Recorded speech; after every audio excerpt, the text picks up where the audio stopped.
Hello Tech Explorers, want to add someone on Telegram using just their username? It's super easy and I'll show you how in just few seconds. First, open the Telegram app and tap on the search icon at the top right corner.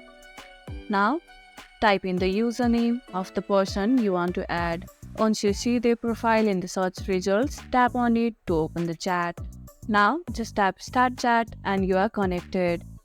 If you found someone interesting through Telegram's username, let me know in the comments below. And that's it, you have successfully added someone on Telegram using their username.